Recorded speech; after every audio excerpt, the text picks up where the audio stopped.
Item number 3 on the agenda is the addition to the agenda. Is there any additions or deletions at this time? Go ahead, Councillor. Yes, I'd like to add a conversation about Park Drive and the condition of the pavement on the upper reaches of Park Drive. Okay, that would fall under new business, so it would be 9.6, Park Drive. Was there anything else for any councillors? Hearing none, I would accept a motion to approve the agenda as, I'm sorry, as amended. Thank you. So I'll accept the motion. Moved by Councillor Cunningham, seconded by Councillor Allen. All in favor signify by saying aye. Aye. Contrary minded, motion carried. Thank you. Item number 5, declaration of any conflict of interest. Does any councillor have any conflict of interest they see? If during the discussions you find that there is, please declare it. Item number 6. It's 6.1, Commercial Development District Improvement Plan Bylaw, C-038-19. It is the second reading. Is there any questions or concerns? Has staff had any requests? No correspondence by email, telephone, or written letters. Is council willing to accept the second reading? Second. Go ahead, Councillor. I guess Councillor Durkee, I'm sorry. Yeah, I will make a motion to accept the second reading of the Commercial Development District Improvement Plan Bylaw C-038-19. Do we have a seconder? Seconded by Councillor Cushion. Was there any further discussion on that? Hearing none, all in favor signify by saying aye. Aye. Contrary minded, motion carried. To the CAO, when a bylaw has been passed on the second reading, it automatically, you don't have to have a third, it automatically goes. No third reading, but we file it with the province, and if there's a statement of provincial interest, Yes. we wait on that. Yes. And once we receive that, if it's a statement of provincial interest, then it becomes law when we receive that. Okay. This, to my understanding, does not require a statement of provincial interest, so it's effective tonight. It is effective tonight. If I can, Mr. Warden? Yes. When we were in the early stages of developing this bylaw, council had requested that we do a press release when it passed second reading. So I have that ready to go tomorrow. And in addition to the request for the press release, I do discuss in the release the initiative to have an information session with the developers here at the municipal office to explain how to use the tool, what it means, how to understand it. So that's all in the works. And this falls only in areas of the municipality where it is serviced by both water and wastewater? That's correct, yep. Okay. And that's according to the provincial legislation. Yes. Was there any questions? Hearing none. Item number 7, approval of the minutes of December 11th, 2019. What is your wishes of council? You had that in your...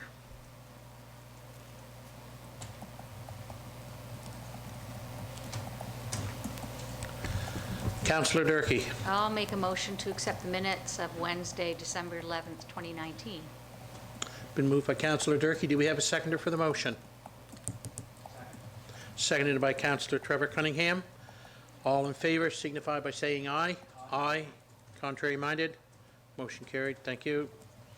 Item number 8, business arising from the minutes. 8.1, request for a letter of support from the town of Yarmouth per the traffic study. And you had that in your package, councillors.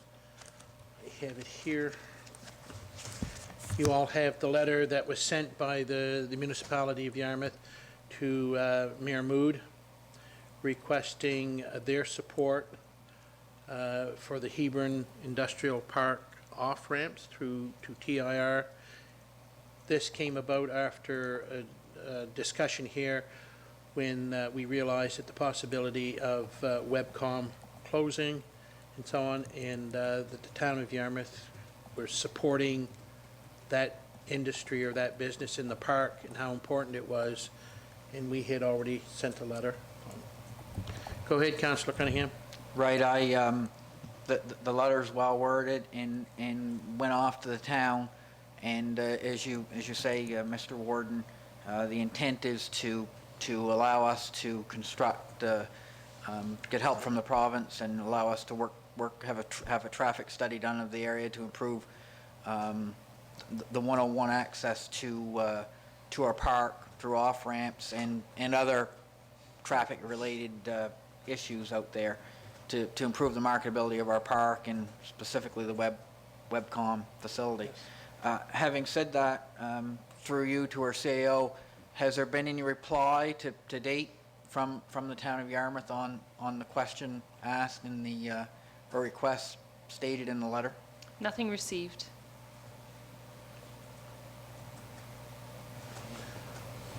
My apologies. As a follow-up, I'm just wondering if we could maybe inquire verbally to the town just to see where they are in that, and which council meeting that will come up, which of their council meetings that will be discussed.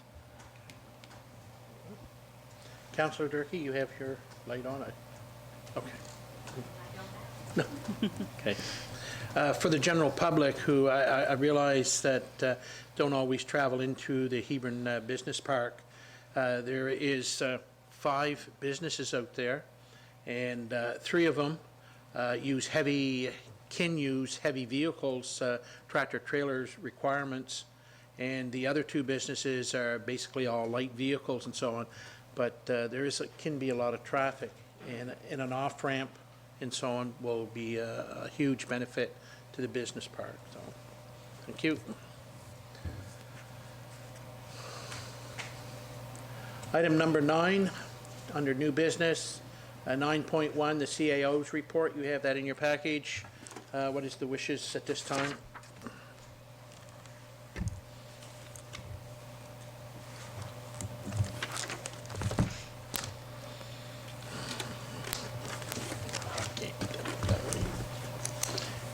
I'm sorry. Councillor, go ahead. I'd certainly like to thank our CAO, the rest of council, and also our staff for making sure that that sidewalk extension just in front of the building, it's not very municipal building, it's not a very long extension, but it around the curbing and stuff makes it much, it looks better, and it provides a better walking surface for people so they're not out in the middle of the street and that type of thing. Because when those curbs are there, I find that it, especially in the winter, it pushes people out actually literally into the road. So that's a very, very positive thing. And perhaps the Lake Milo active transportation item, maybe we could have an update on where we are on that. So I'm currently drafting a request for expressions of interest to procure the services of consulting engineers for the design aspect. So we're going to approach it in a couple of stages. So I'm actually wanting engineering firms to compete for the file to be the consulting design engineers who would then help us develop what we think we want and then go to tender to get a costing on it.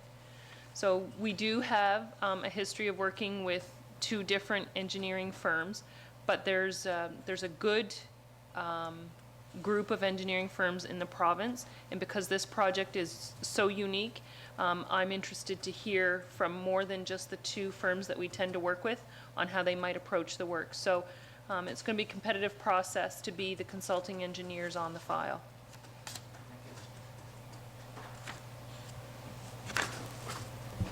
Councillor Cushion? Yes, I'd like to just touch on the Cape Shoe Comprehensive Master Plan.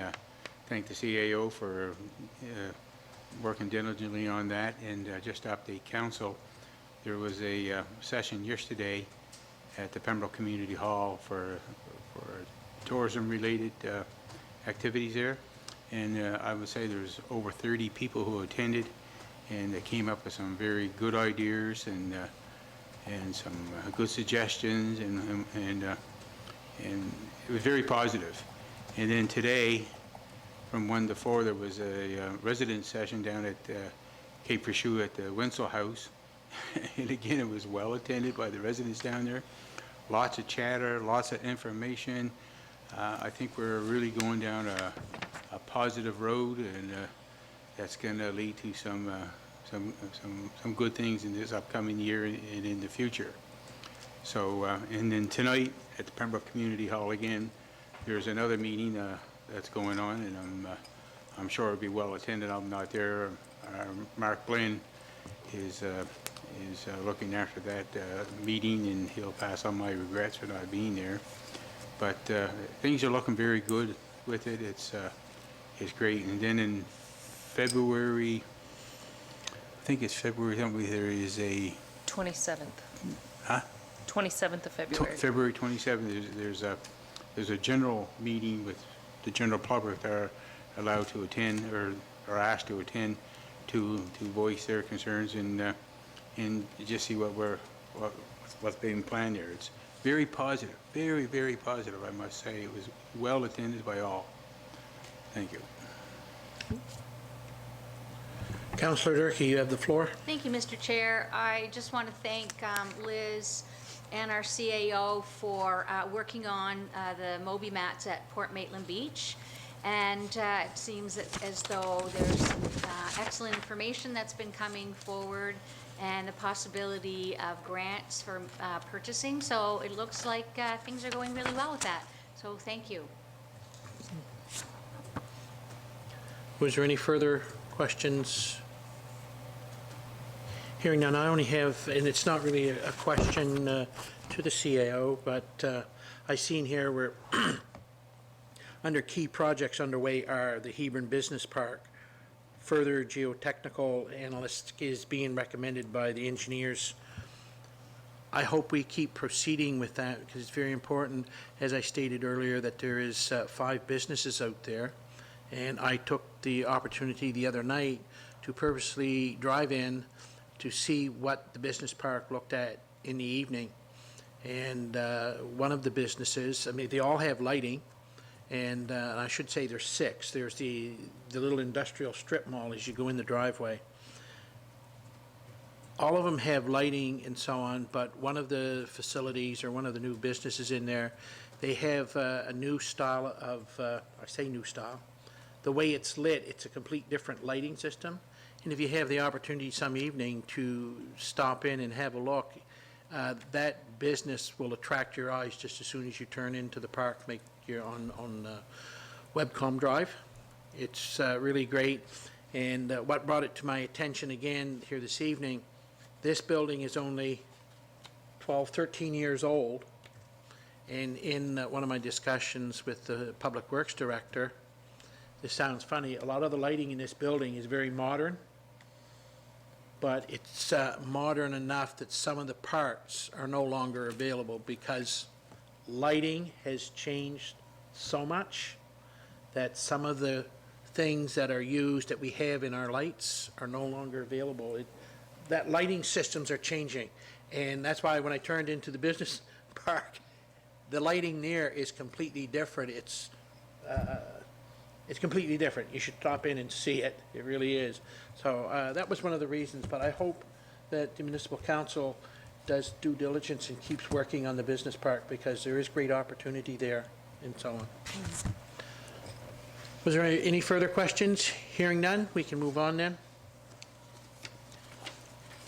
Let me get here with this one. 9.2, the December development report. You have that in your package. What is the wishes of council?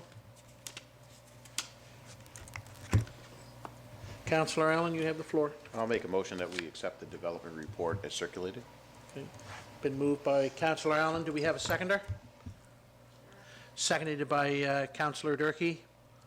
All in favor signify by saying aye. Aye. Contrary minded? Motion carried. 9.3, Volunteer Emergency Service Providers Capital Loan Policy V-108-02, a repeal. I'm going to ask the CAO to explain that a little better than what I can. Sure.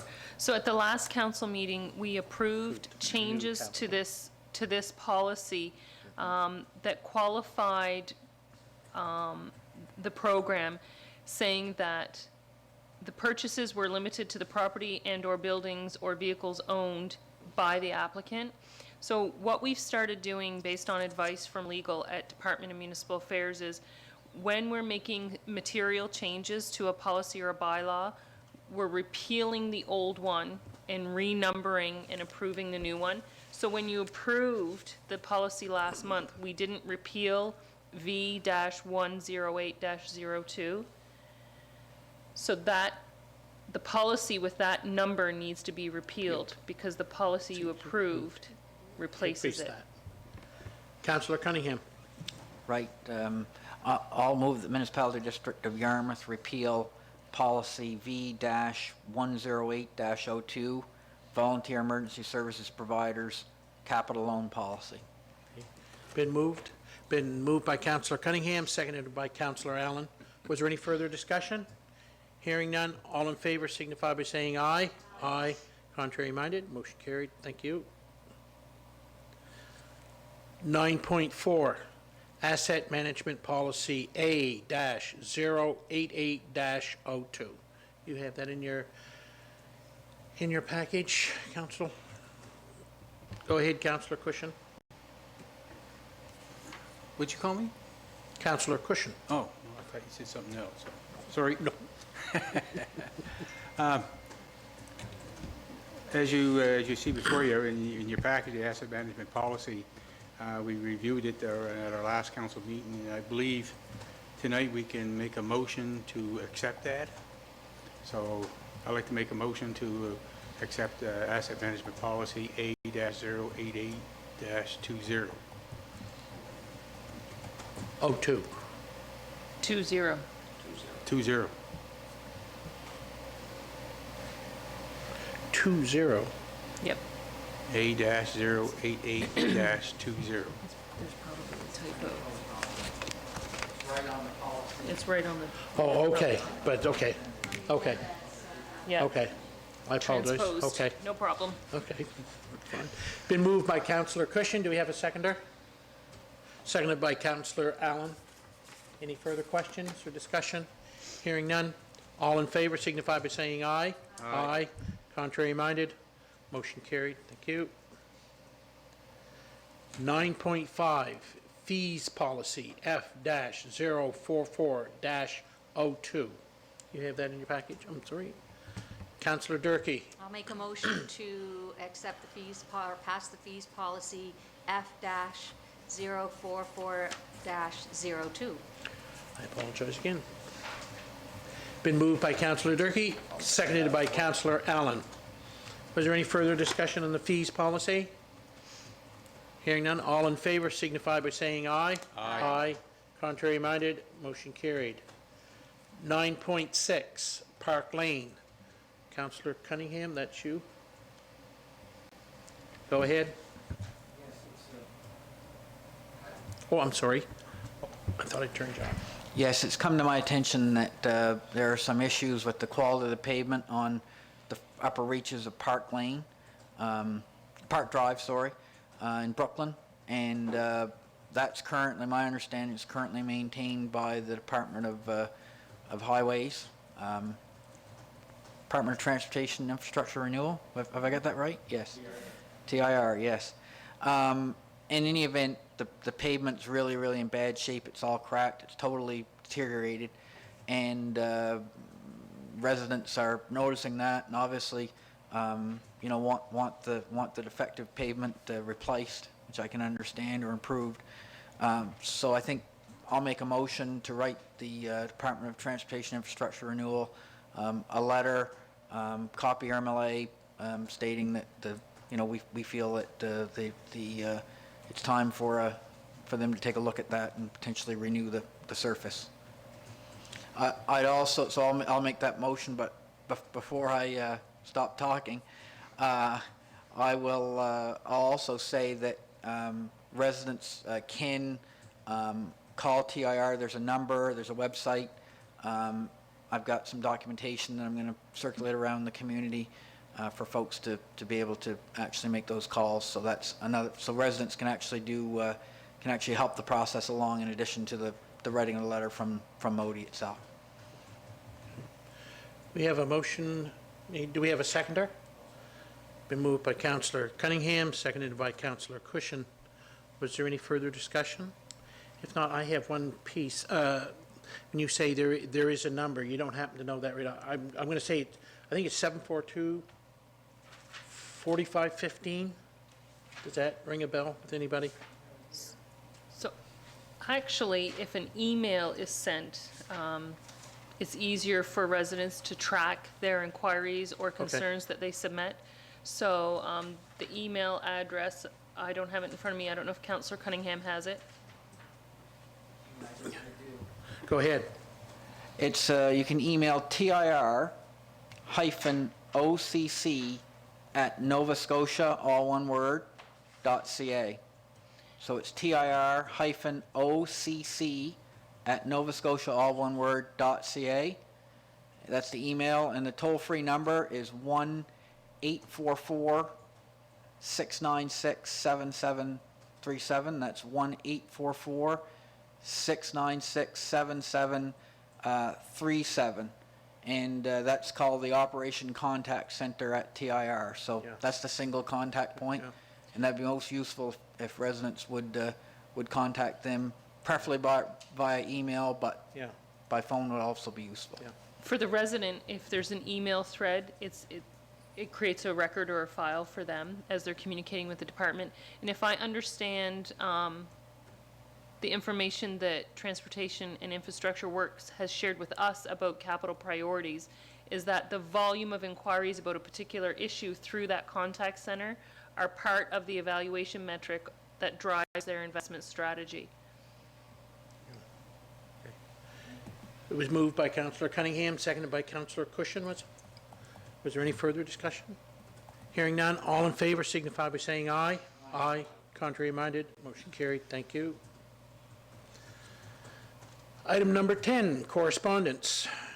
10.1A is for action. NSFM Spring and Fall Conference Session. Topic request response by February 3rd. If our council has any ideas or thoughts, we have to put them forward before February 3rd for either the spring or the fall conference. Go ahead, Councillor Cunningham. I mean, this is something that affects municipalities on certainly in the southern end of the province, and it's our road system, our transportation networks. We've got an airport. We have a ferry terminal, which we're making some progress on that, my understanding is, and also the road system, the 101 and 103, and they haven't been completed. I'm hearing lots of anecdotal reports that the small sections that have been done, and it's been very positive. You know, at the ends of those improvements, there's sort of an S-shaped entry egress from it, and it's kind of dangerous. But long story short is there's the traffic volume, the danger factor, but there's also the economic development factor, and I really feel that's something that we need to look at as municipalities across Nova Scotia, moving our goods and services quickly, efficiently, moving our tourists, quickly and efficiently is very, very important. So I think we need to talk about that at the conference in order to sort of force the issue along faster than it has to this point. So I'd add that as an item. Yep. Go ahead. So would it be okay, Councillor Cunningham, if you just sent me one or two sentences around that, and I'd be happy to forward them on your behalf to the NSFM? Was there any further? On that note, as to Councillor Cunningham, go down and sit by either the 101 or the 103, I'll say anywhere from 4:30 until about 7 o'clock at night, and literally count the amount of transports that leaves Yarmouth County, or leaves Yarmouth. It would be surprising, and that's just at that time frame. But one of the other things I'd like to see, and I don't know if it would be a topic. It has always been a concern of mine. I know my area, and I can drive, and I can find, if somebody says, you know, can you go to Park Drive? I know where it is. But what I have noticed in my travels between here and Halifax, and I'm going to ask Councillor Cunningham to weigh in on this, on my travels, either I'm going the South Shore or through the valley, I notice that the information signs are, some of them are in very poor shape, and speed signs, stop signs, and so on. And I know it's not a municipal issue, but I believe that, I know where Halifax is, I know where Liverpool is, I know where Bridgewater is. But if you're a tourist getting off a boat and it says go to, on Highway 103, go down, park yourself on Water Street, and it says you get on 103. You go ahead and start finding the signs. You're a tourist coming into the province. It's not always as easy as you think. Some of the signs should be improved and so on. And so I'm just going to, that's what I've noticed on going between here and Halifax. So I'm just going to ask, because I know you travel quite a little bit to Halifax now, Trevor. I do, and you're absolutely right, but I think the bigger issue is, Yeah. we've got a highway to Maine for the tourists, Yeah.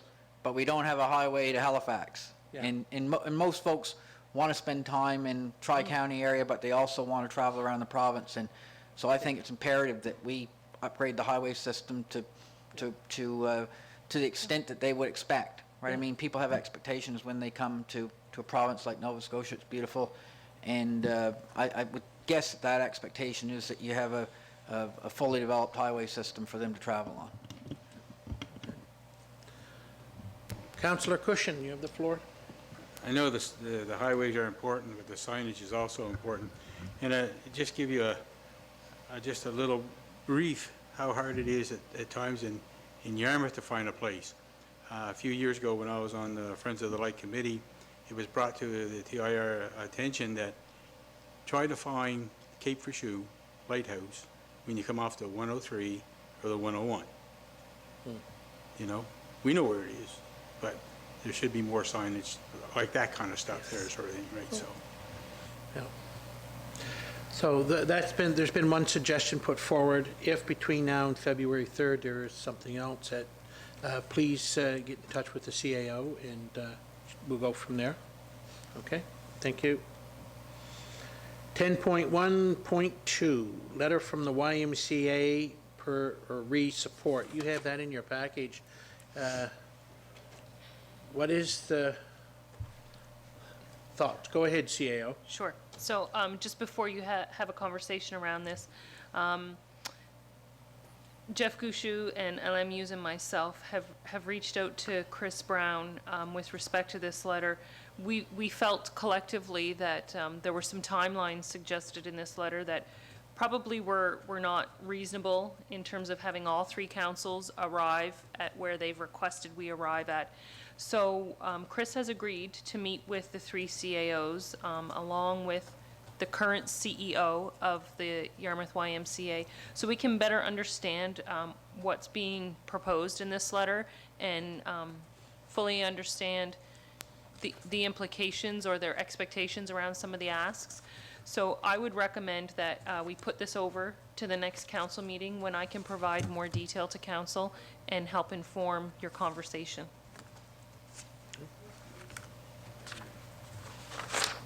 So there's, sorry, go ahead, Councillor Allen. So would you need a motion to table this?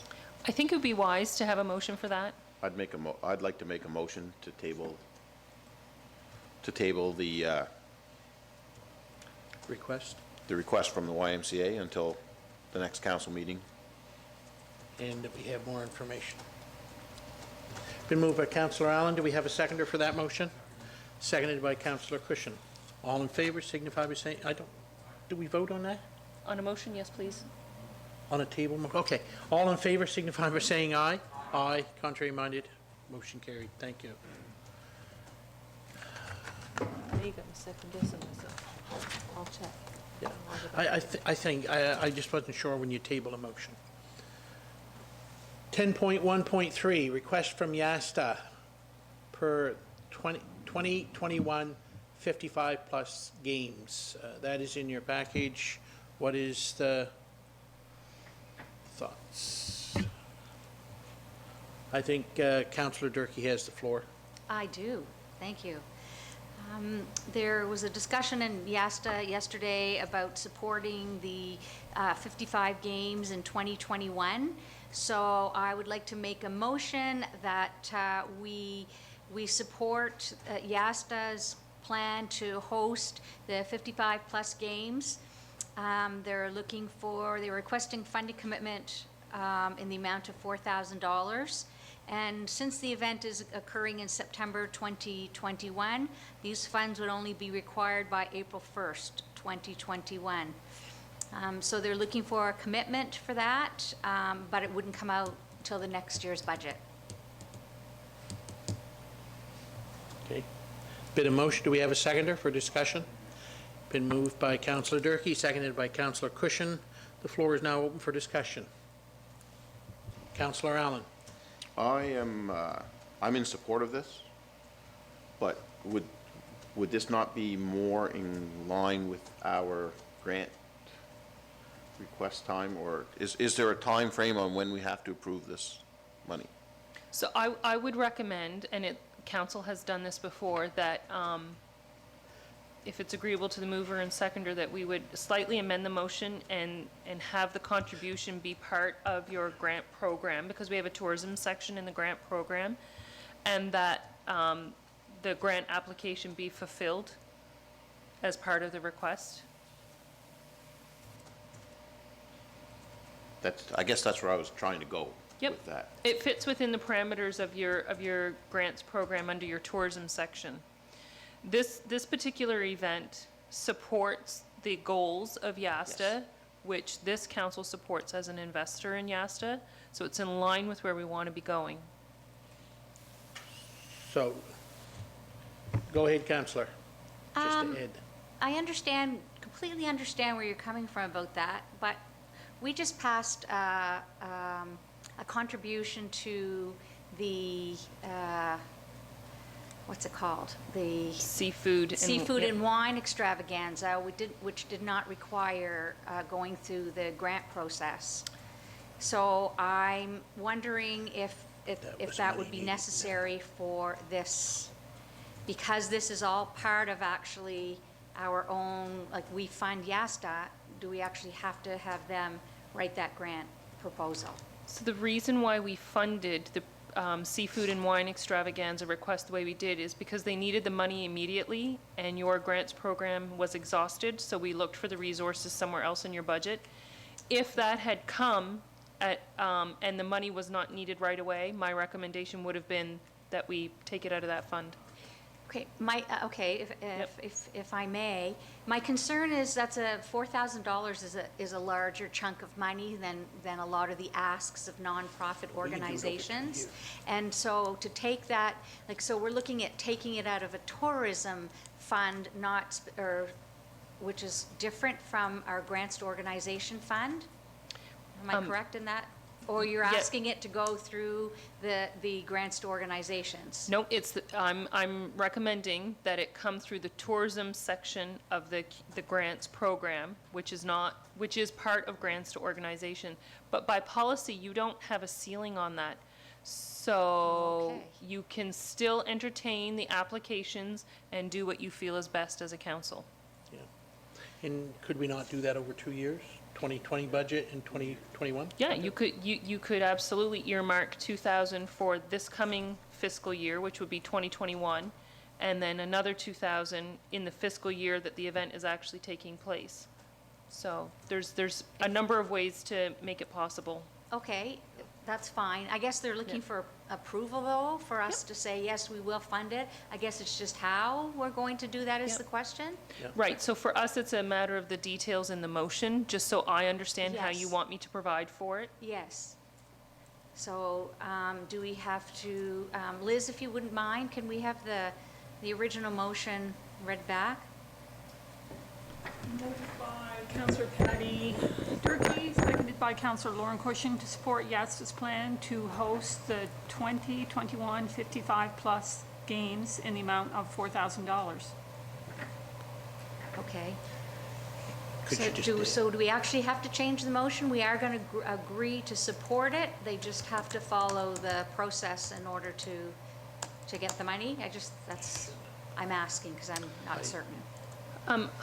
My preference would be that you give me direction on how you want to allocate it within the program so that I'm clear Grants. when I'm presenting to you what you've committed. yeah, Okay. say from the grants. So we would agree, so the motion says that we agree to fund it with receipt of a grant proposal for 2021? Does that make sense to everybody? Yeah, then you're giving direction, I think, to the. Yeah, we're going to agree staff, to do yeah, it, it's and, just going to go to the grant grant, proposal. through the grant process. Right, yeah, I'm completely for this. yeah. I just thought, What's how? go through Yep. our process. Yeah, yeah, that works. Yep. Better? So we just need the mover and the seconder to agree to that friendly amendment, Mr. Chair, and then I Yes. think you're okay. You're Okay, fine with that, yes. and you're fine with Yeah. that? Okay, okay. I guess that, on that, was there any further discussion?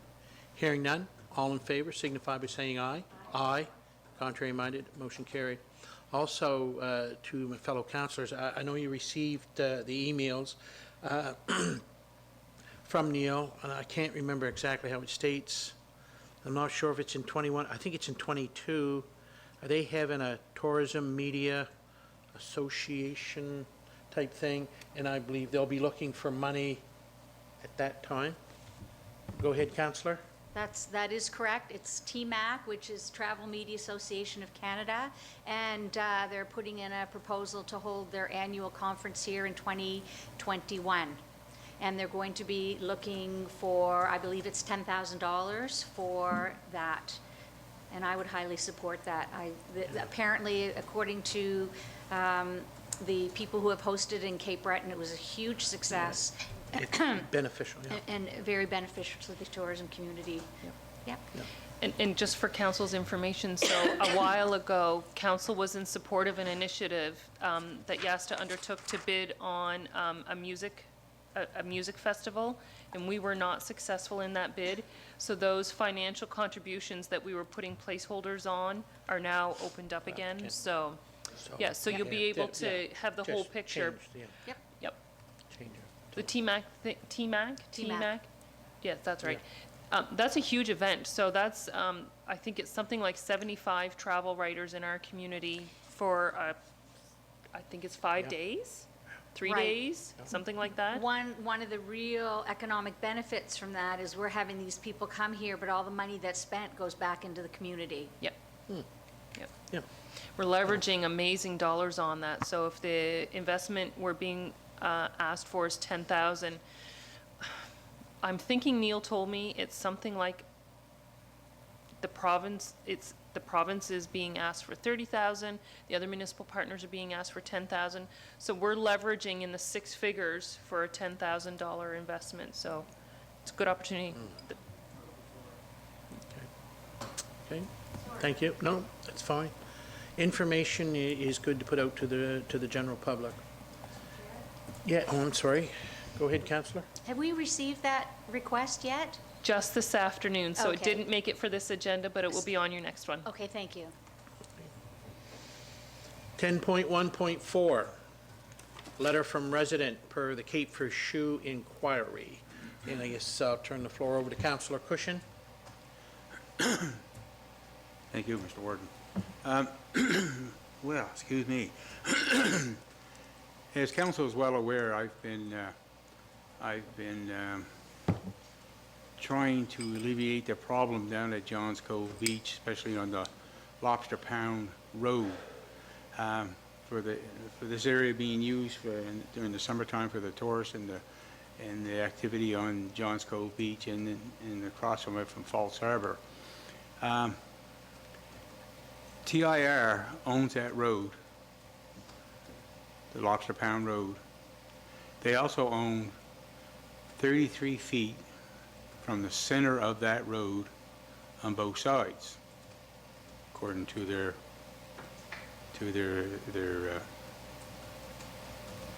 authority. On the north side of that, if we sent TIR a letter suggesting that that road be widened, at least on the north side, to the proper width of the road with the proper shouldering and whatnot, it would certainly alleviate the problem of traffic moving back and forth on that road, because at times it's very hazardous. It's mentioned about a no parking sign that could put on the road. Yes, you could, but where are the cars going to park that use Johns Cove Beach? Well, they park on the 304. You could also put another no parking sign there. Either sign doesn't solve the problem. The problem is they need a place to haul off on the side of the road so that Johns Cove Beach can be used properly, Falls Harbor can be used properly, and it's a safety to the residents and to the people who use that beach. Another critical point that is very concerning is the lack of washroom facilities. And Mr. Cleveland certainly stresses the point that going to the lighthouse is not an option for using the washroom. That tall grass that's there, a couple of cottages that are there, people are going in the tall grass behind the house and doing their business there, and sometimes they're doing the business on the beach and just digging a hole and burying it. So it's not acceptable. I gave council some information, or our staff information, on what could be done and how it could be done. And I think it's very important for us to contact TIR with a letter saying, we've got a problem here, we need to be fixed. How can TIR go ahead and proceed to fix the problem that is occurring? It's not our property, but it is TIR. But in saying that, I think our council, personally, should step up to the plate and provide some type of washroom, change room facility there, either on a mobile system or a permanent system that can be maintained on a regular basis. I mean, we have staff that go to the lighthouse. There's no reason why staff couldn't unlock the doors of the washroom facility, change room, and when they close down Cape Fichu, on their way back, do the same thing. It's been brought to our attention before that we're always worried about vandalism. Do we let vandalism win? No, we don't. We just have to provide facilities that can be used by the public. That's what we're here for, is try to enhance our beautiful coastline. We went from sessions yesterday at Pembroke Community Hall to the Winslow House today at Cape Fichu, another session going on at Pembroke Hall tonight, and then a public one going on in February the 27th, how to enhance the lighthouse, Cape Fichu. A lot of good ideas, but just not far from the Cape Fichu Lighthouse is the beach, Johns Cove Beach. And I don't know if you guys are aware or not, but there's a lot of surfing, I don't know what the proper word for it, that people go on Falls Harbor side because the waves. Yeah. I wouldn't do it, that's for darn sure, but they come in on that, they put their wetsuits on and come across and they enjoy it. And it's a great beach for that. It's a great beach for walking. So I think it's very important for us to try to work with TIR to convince TIR that we need to do something on that Lobster Pound Road, not to just to benefit that, but to benefit the whole area. And I think I think council should be writing a letter to TIR asking what can be done. I don't want to hear about no parking sign. That don't solve problems. That just creates more problems. So I would like to, I don't know if this is the proper time to do it or not, but I'd like to make a motion that we send TIR a letter. Either we can meet with them, see what can be done, or start the process to correct the problem. Bit of, are you seconding the motion? Oh, okay, well, yeah, for discussion, yes. Go ahead, we have a motion, you're, Okay, given that I agree wholeheartedly with what Councillor Cushing has said, I'll second in a moment, but I would like to say that I have cause to go to Surrey PEI almost every summer, I guess every summer essentially. We have some in-laws that live over there.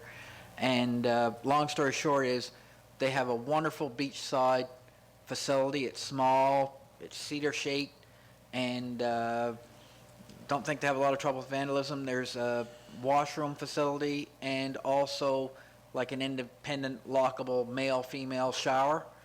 A wonderful thing. It's only open during the summer months, and it gives people that are like in the community, maybe they're tenting or maybe they're backpacking or visiting or whatever else they're doing.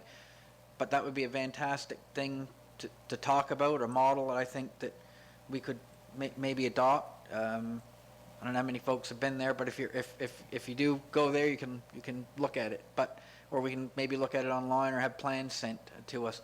But I agree with a meeting with TIR to problem solve, and I agree with Councillor Cushing's assertion that we've been talking about this forever. Let's get together and solve the problem. Like, it cannot be that hard. And if we have to purchase some land, whatever we have to do, but I think it's worthwhile, like, saying tonight that, you know, we're not going to stop until this is done. And it's an asset, it's near a lighthouse, but obviously we need something complementary out there. The lighthouse isn't a total solution, it's only a partial solution. So having said all that, I'll second the motion. okay, been moved by Councillor Cushion, seconded by Councillor Cunningham. Is there further discussion on the motion? Go ahead. Oh, I can wait for Councillor Durkee if she, no. So I completely agree that the documentation that we receive from the resident is absolutely something we have to talk about with transportation and infrastructure renewal. But as I read the letter from the resident, I noted that there were other agencies who perhaps should be part of this conversation. So with respect to the safety concerns that were highlighted, I thought of RCMP. With respect to the resource at the high water level, I was thinking of Department of Natural Resources. And with respect to environmental contamination from some of the activities that are taking place, I felt like perhaps Department of Environment should also be involved. In my view would be that if we have a multi-agency stake in this issue, then perhaps the resources can actually be gathered up to support the solution. So rather have one agency bear the cost and responsibility for the solution, maybe it's a multi-agency response. Councillor Durkee. I couldn't agree more. I think there definitely is an issue, and it's been going on for a long time. And the thing is, we want to package Cape for Shoe is not just the lighthouse, but that whole section. I mean, the drive out there, you know, how unique that is, the beaches, the surfing, the whole thing. And Councillor Cushing, I remember a couple of years ago, we talked about the lack of shoulder on the road. The main road that goes out there is brutal, so dangerous. So that whole section needs to be discussed. Now, one of the things that went along with that is I remember TIR commenting that, you know, sure, we can widen the road, and again, if you guys want to pay some money for the shoulders, we can work with you. So that might be something once we get a conversation going that, you know, we discuss how we can possibly work together. The other concern I have is everybody knows what happened at Port Maitland Beach 2 years ago. And the only reason we knew that was happening is because provincial beaches get tested. And I would really like to see the water tested at Johns Cove in the summer for safety reasons. Councillor Cushion?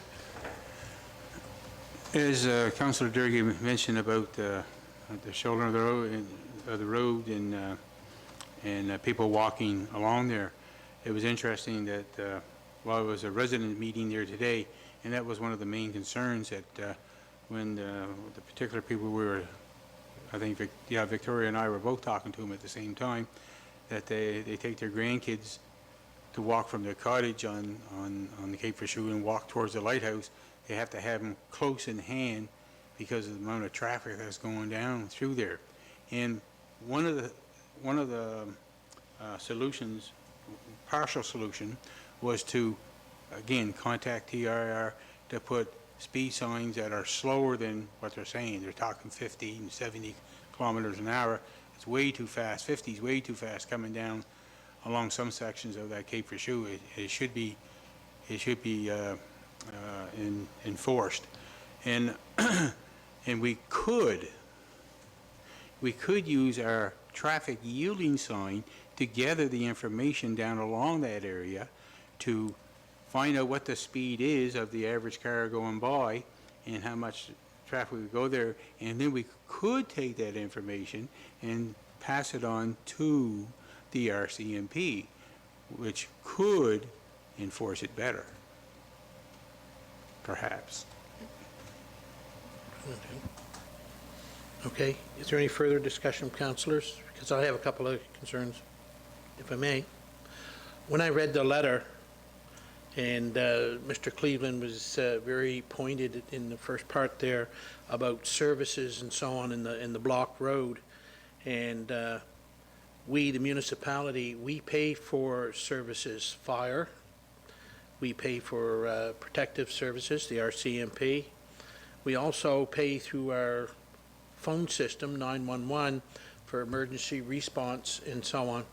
So I believe in that part of the letter that Mr. Cleveland is basically asking that we still provide that service, because we have been promoting Cape Fichu, the lighthouse, and we are bringing more people out there who see the Johns Cove Beach, so they're stopping and parking on the road. So I believe some of the issues that are out there are somewhat being caused indirectly by the municipality, and I believe moving forward, either through TIR, but I really, I'm going to use the word respect, our CAO in bringing forward that to maybe bring this to a multi-group, like Environment, the Department of Fisheries, Department of Highways, the Municipality of Yarmouth, and even if you brought in the fire department to just have them put, yes, our fire trucks need a minimum of X number of feet, and if you don't have that, we can't get through to put out a fire, et cetera, and so on. So I'm going to ask the question to the mover. You asked that we send a letter to TIR. I don't know if it can be, or you would consider rewording it as per se what the CAO had suggested, to make it so that when you sit down, you're not sitting down with one, but the possibility of two. So I'm going to put that back on the floor to the mover and the seconder. Go ahead. I would have no problem that we amend that motion as our CAO had added those extra organizations in there. But when you're, it's interesting that you brought up, I just want to make one point though, when you brought up about the fire trucks and whatnot, a fire truck would have to make a double turn in order to get in on that Lobster Barn Road. It could not come around that and make it up there, you know. So Okay. there's, I never thought of that either. It's such a sharp turn, and you're into the beach, and there happened to be a car there, you know, you might have to make a triple turn to get in there, sort of. In other words, you go in, back up, go in, back up, then go in. So, that is a very safety, I never thought of that part, but I agree that, you know, I have no trouble with the motion being amended as our CAO had suggested about the other parties. Does the seconder agree, or? Fine with that? So was there any further discussion on amending that? Hearing none? I guess I'll direct my question. So that can be changed and, okay. So we're all set? It's a friendly amendment, correct? Yep. Yep. Yes. Yep. So all in favor signify by saying aye. Aye. Contrary minded, motion carried. Thank you. Let me move down here. 10.2B for information. Letter from Municipal Affairs and Housing per the Police Act. You have that in your package, and I don't know, I can give you some information. You've read it. I think you probably all fully understand it's going from 6 months to make a complaint. You have up to a year. And if you noticed at the very end of the report, and I think I'm reading it right, there was no complaints in the Police Act or anything from Yarmouth County. I see that from CBRM, Halifax, and so on, the amount, so. We don't show in the report because this is for municipal police forces. This has nothing to do Oh, with okay. us. Yeah. Okay, because ours is our, Yep. okay, I apologize. Yep. And so on. So, was there any questions or anything? Hearing none. Letter from the Wrens, funding stability for regional economic development. And I apologize, I think I spoke to our member that I have not read it. So, the mic is open to. We're playing to- games yeah, over, yeah, we're yes. playing games over Okay, here. to Councillor Durkee, you have the floor. Thank you. I think what I do, if it's okay, is just kind of give a quick report that the LOC met, because it all has to do with this same thing, so I'll just wipe that out now.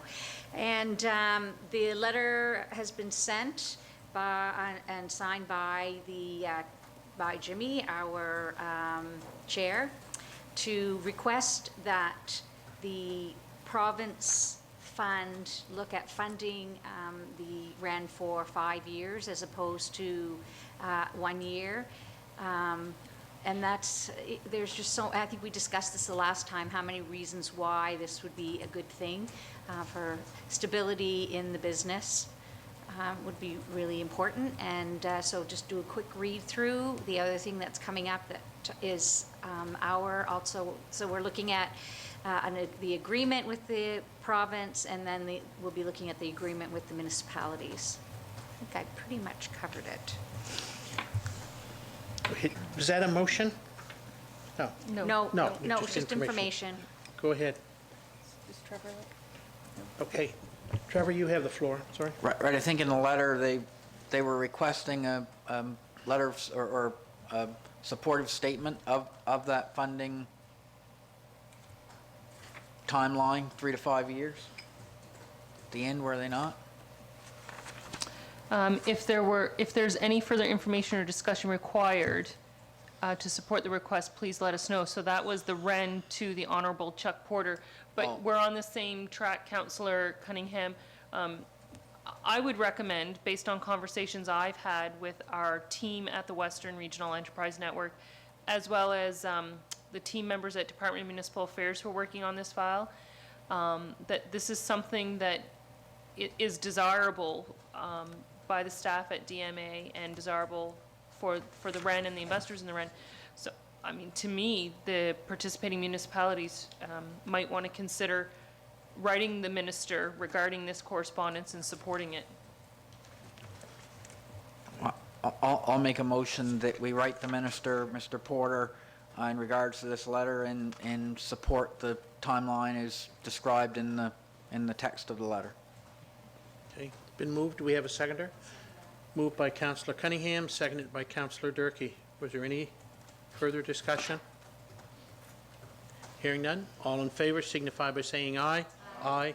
Contrary minded. Motion carried.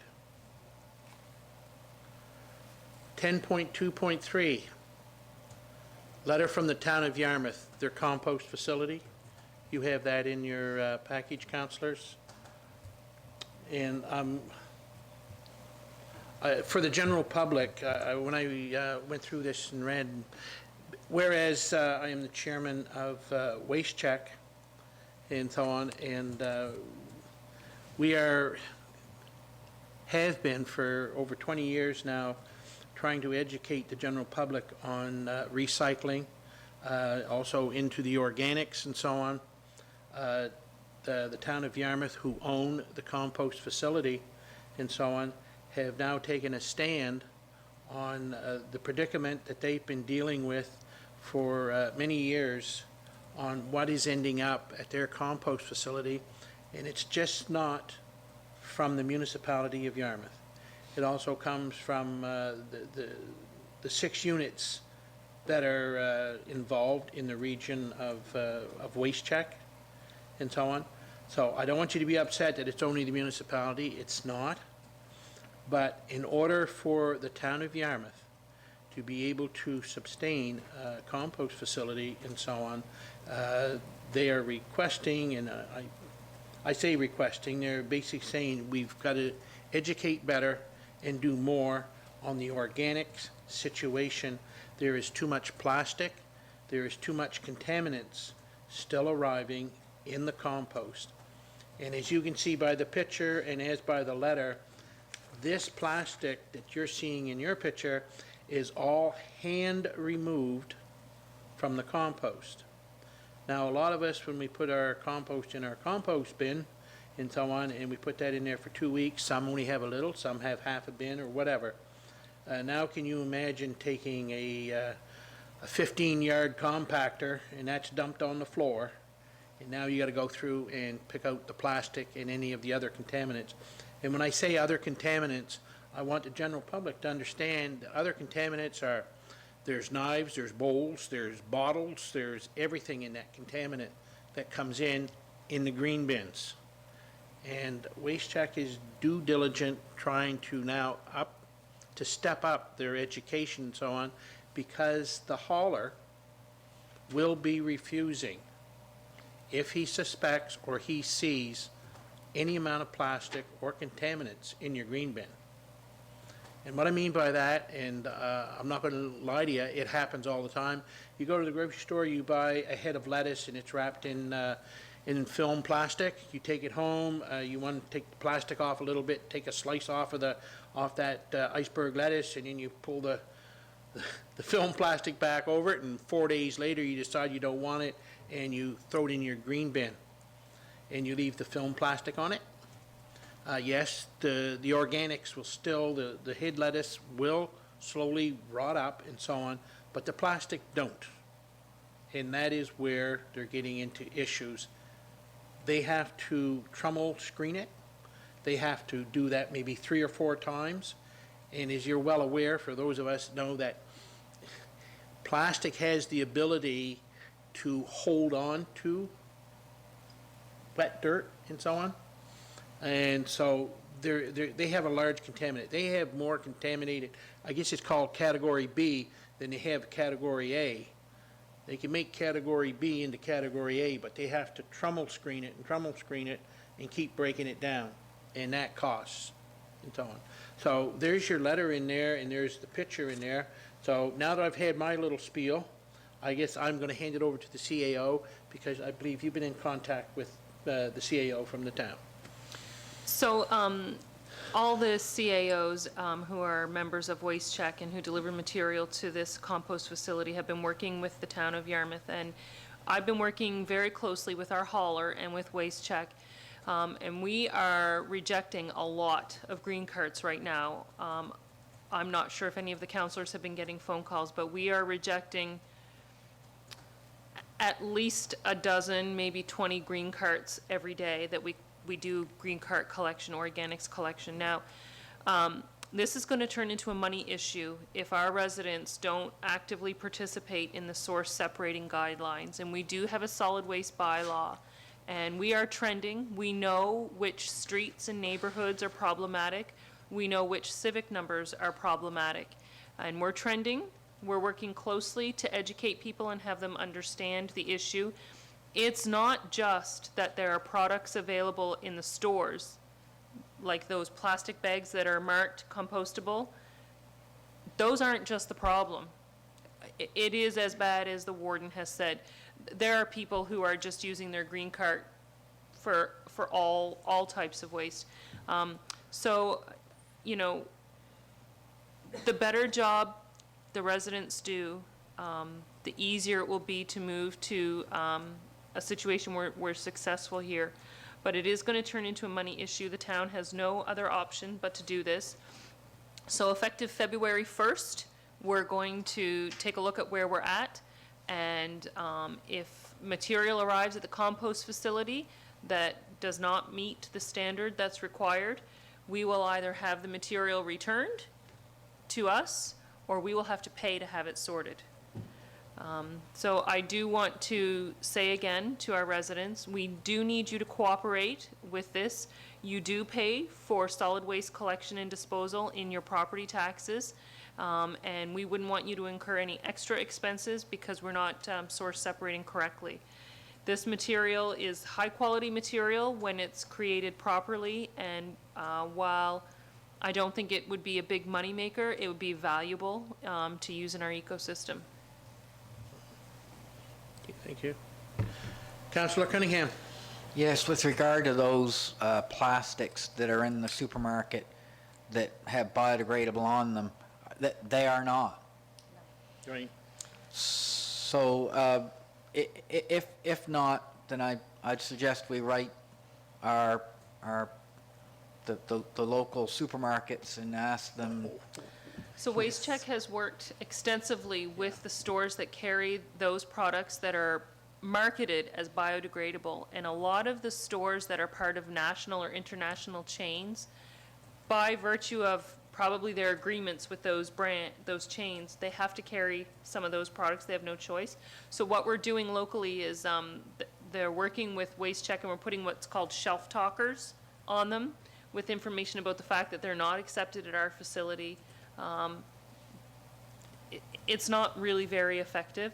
So I think the best thing we can do is educate our residents that while they're available in our marketplace, they're not acceptable.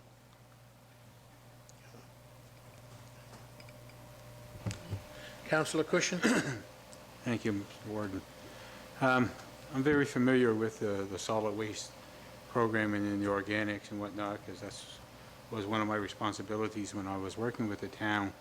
And we did have rejection stickers that were placed on green carts, and WasteCheck was going around and explaining to the residents that what should go in and what should not go in.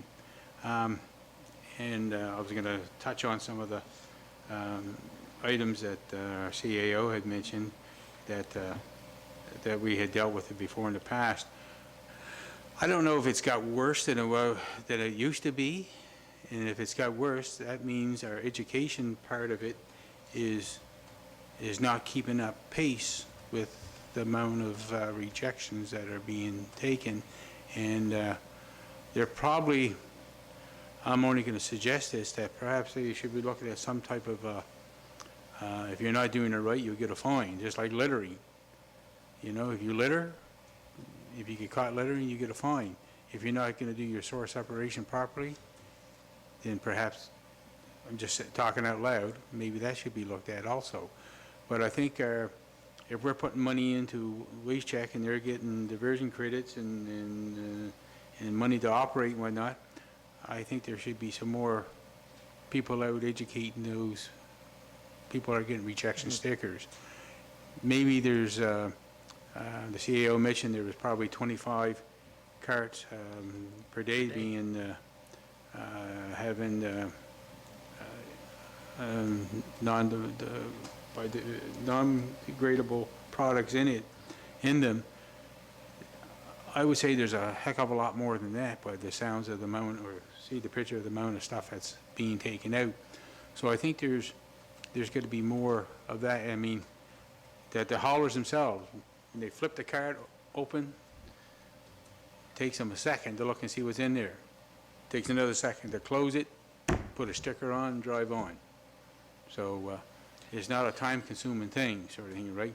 So I think there should be definitely more education put into this. And I think the 3CA should look into, if we have to get more people to do the education part of it and the inspection part of it, I think it should be done. Because they say they're going to reject the load and bring it back to us. What are they going to do with it? Put it out in the parking lot or what? You know, Yeah. let's get some reality here. They're gonna sort it. Has to be. So, you can't put it in the landfill, so it has to be sorted.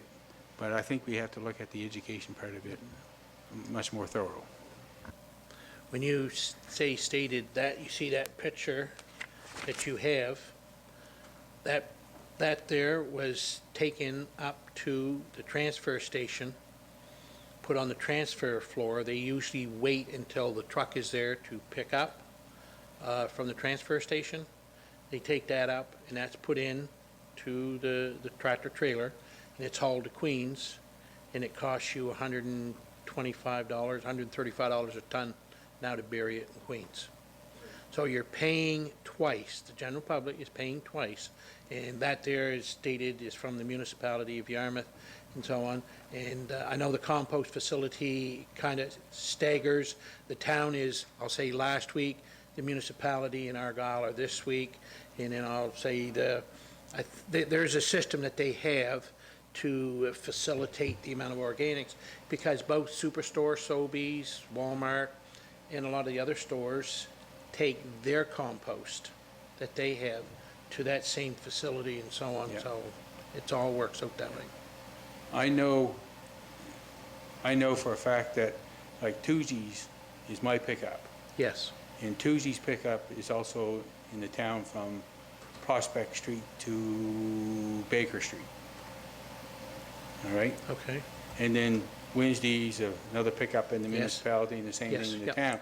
So the trucks are picking up in both places at the same time. okay, on the same week. I The knew same there week. was, they had a system, so I'll say maybe they pick up from these 3 municipal units on this week, and then the following, week, they No. get from Digby and so on. No, it's either garbage everywhere one week and organics everywhere the next week. Really? Okay. I apologize. I do know that, like I say, Waste Check has picked up a lot of more education going out to people, because they've been rejecting and so on. And sometimes, people are smart. They'll put the plastic halfway through, so you don't see it on the Yeah. top of the thing. It's dumped, it's in the back of theirs and so on. It is causing a major issue and so on, and it doesn't matter, it can be the little bread bag clip and so on, and it's ending up in there and causing issues for the town of Yarmouth and so on. And another issue, if I may, that is coming to our landfill is from our recycling place that we have out at the airport. There's a lot of that Yep. coming to our landfill that we're paying twice for. So just for curiosity, would council at our next committee of the whole meeting ask our CAO maybe to get in touch with Waste Check and just ask them to come in and give us a brief report on how they're moving forward on the organics and so on, and what we as a council might be able to do through our televised sessions and so on, or through our website and so on, to help improve some of that? Is that agreeable? Okay. If you can arrange, I don't know what their schedule is, but at the next, one of our committee of whole meetings, I think it would be beneficial to council. Okay. Thank you.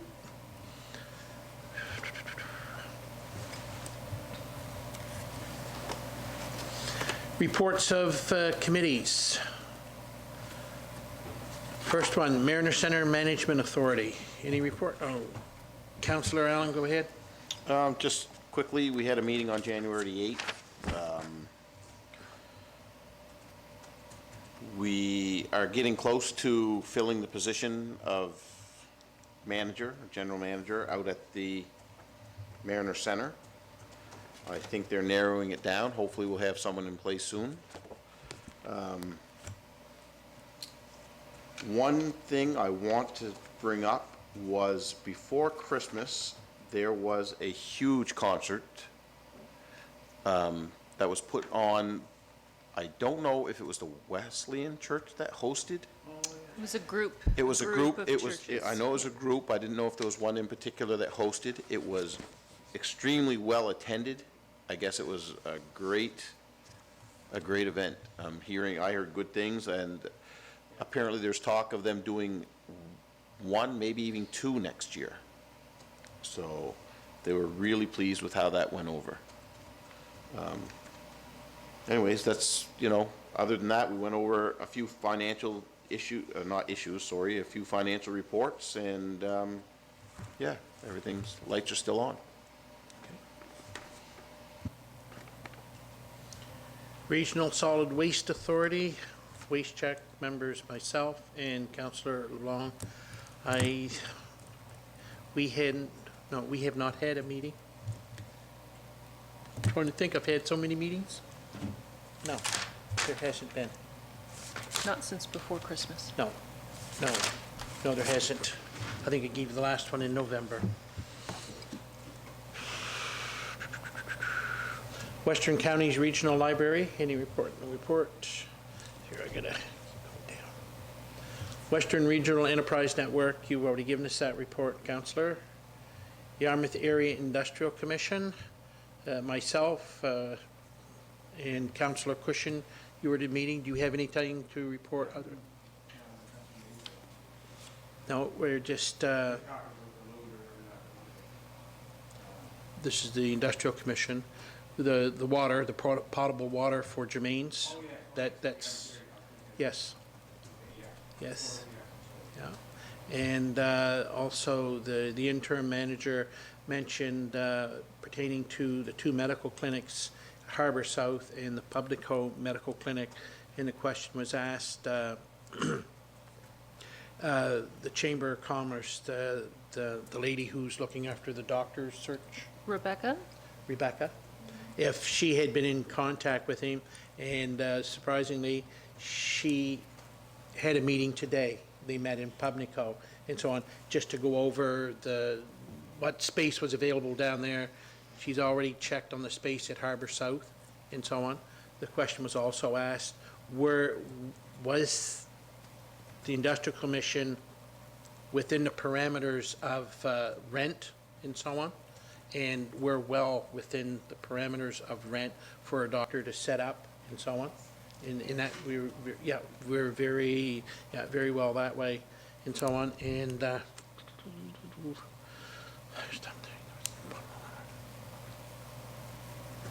and that was it. It was a short meeting.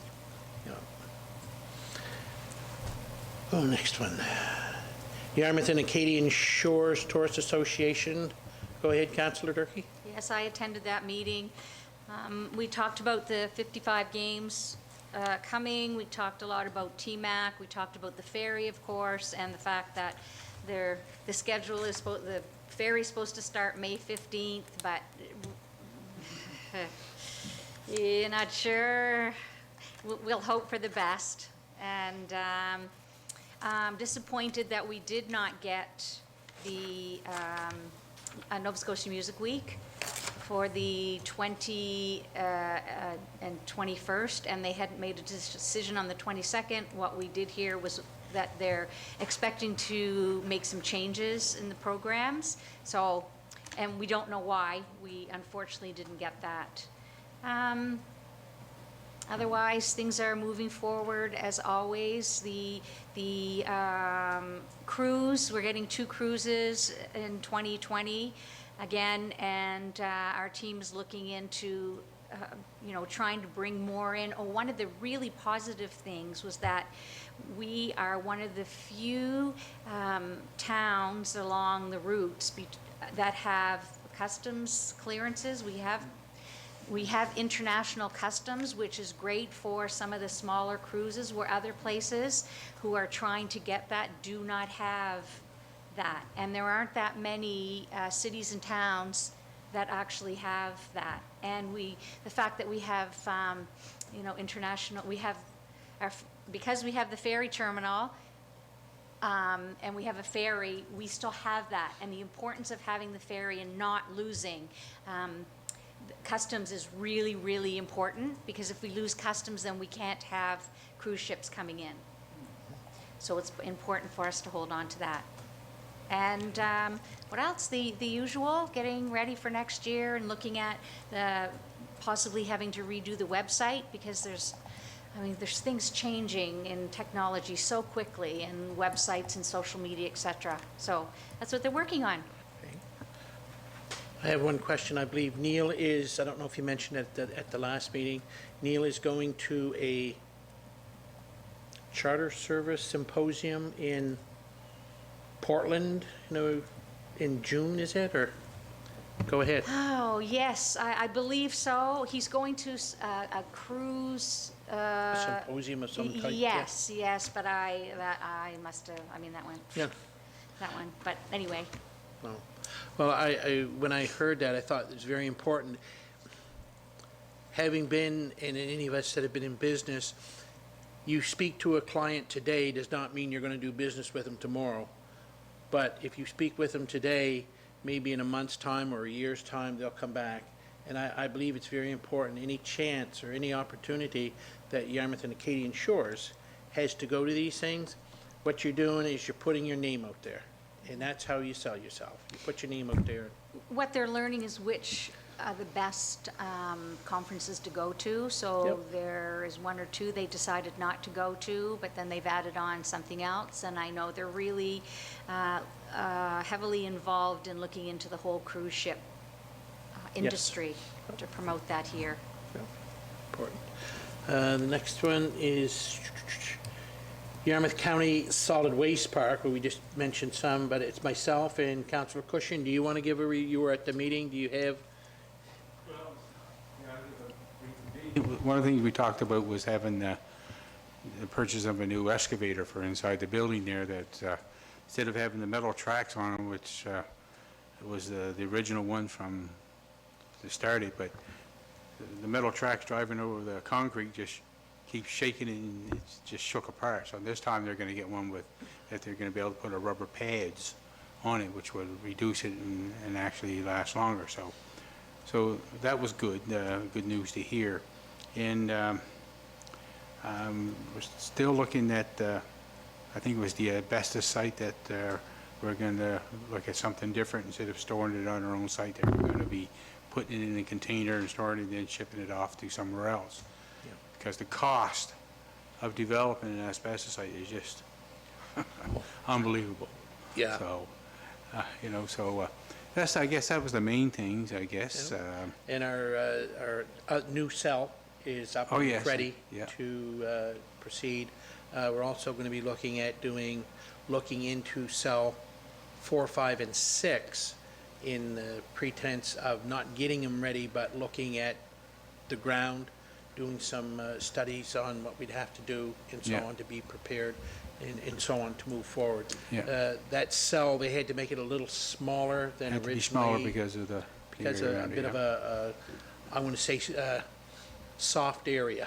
There's a bit of a soft area and so on. So we're going to be looking into moving forward on that. And there was one note that I made at the meeting, cells 1 and 2, when they were cell 1 when it was constructed, it was filled up rapidly because a lot of the C&D waste from the old site was brought over to the new site, which was a huge amount. And the second cell, we had a huge amount come from Dominion Textile that went there. So hopefully in cell 3, we'll just have regular stuff going in. Yes. Yeah, be a little more. That's what we're yeah, hoping, so, Yeah, yeah. and so on. Just for an instance, I don't know how to say this. The manager tracks a lot of information and so on at our waste park. And for those of you who understand, we have a recycling facility. We don't have it. We have a company recycling the recyclable items and so on. And from that, they have residuals, which is contaminants, things that just, it's a piece of plastic that has cardboard still stuck to it. It goes as a residual.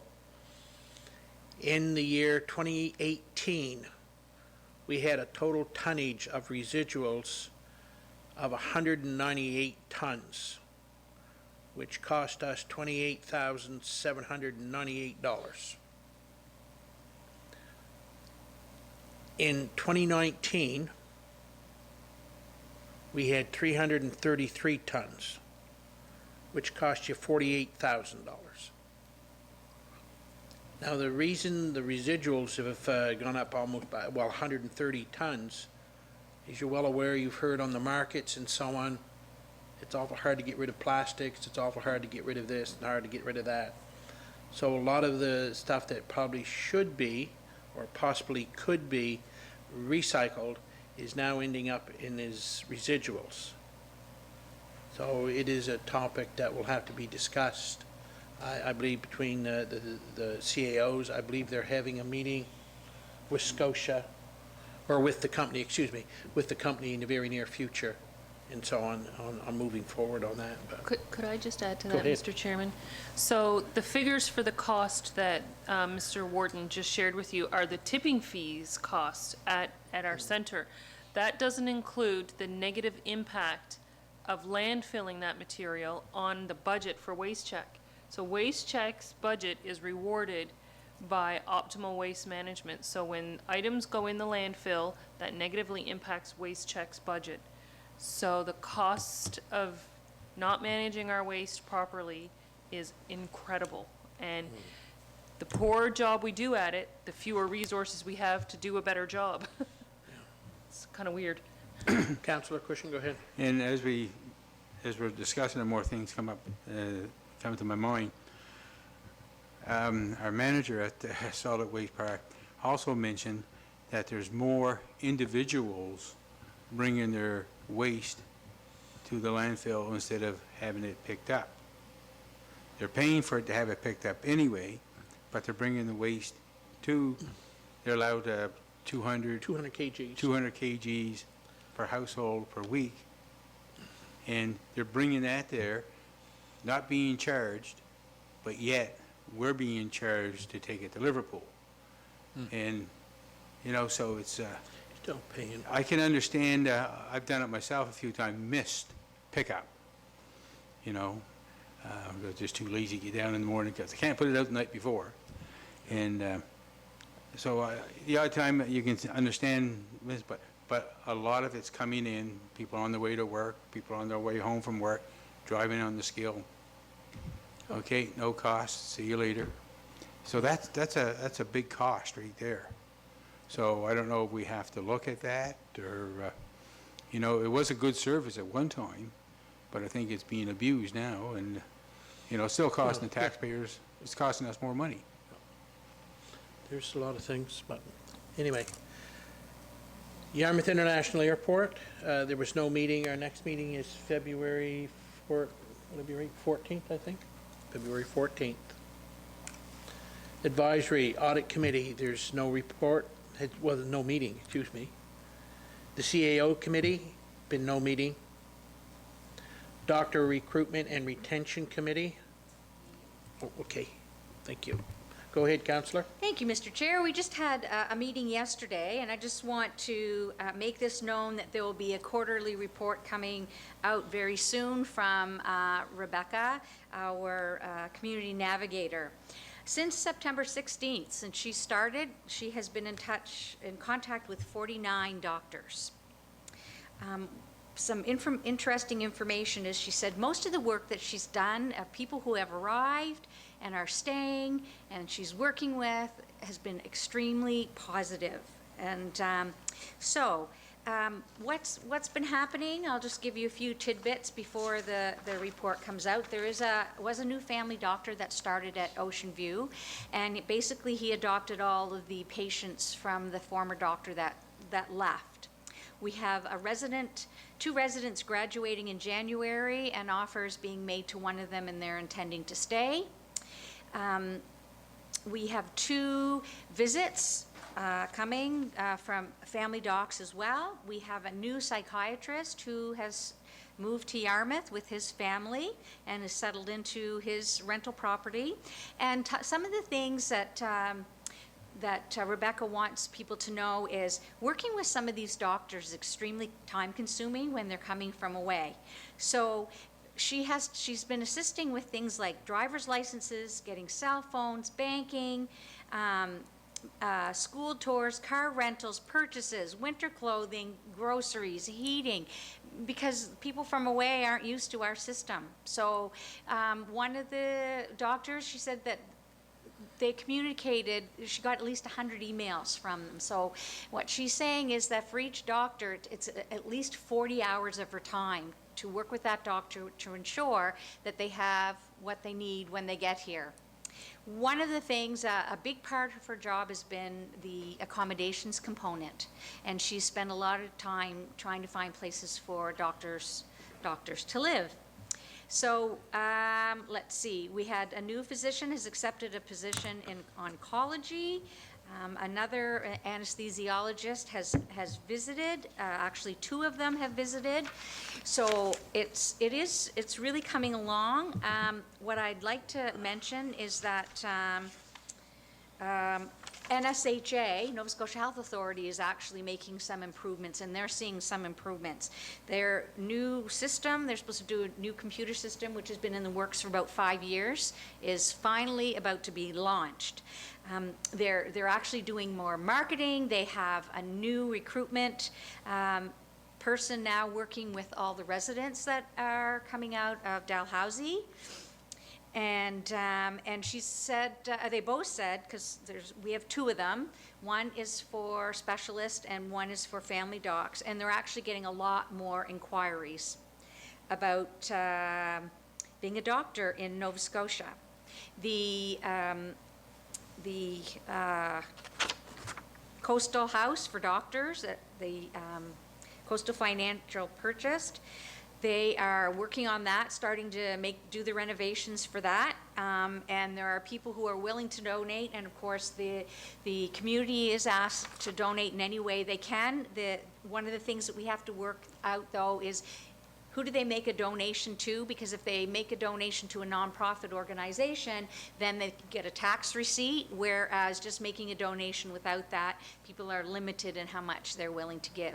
So we're actually looking at the community asset program in town to see if they could channel the funds through that or through the foundation at the hospital. Because I'm not sure if we would have anything. I don't believe we have any nonprofit a charitable organization that they can do through us. So we're hoping that will work out.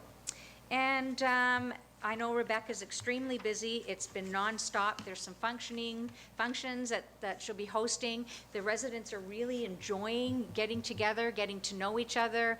The people who have come away are making connections, and that's really, really important, that they're able to connect to other people that have from similar backgrounds and cultures in the community. That really works well to keep them here. And I think that's about it for now.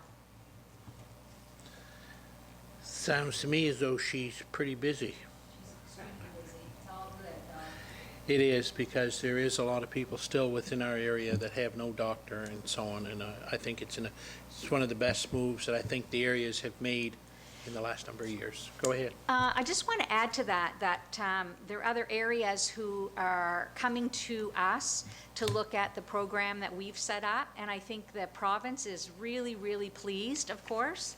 You know, they don't have to do it, but they are doing their job in terms of trying to recruit. But again, it's up to us, it's up to our communities, our villages, our towns, to sell ourselves. We're the ones that know the best, and that's what we're trying to do, and it appears to be successful. So, you know, for those other communities are saying, well, the NSHA is supposed to do all of this, that's their job. It is their job, they are providing that, but we can't afford not to do what we're doing. It's making a huge difference to the doctors. It's that sense of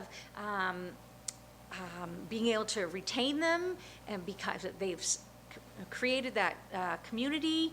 Those are all things that have to be done here, that NSHA is really not responsible for. So highly recommend it to other areas. And again, I think we're going to end up being the model for that in the province. Thank you, Councillor. Appreciate that very much.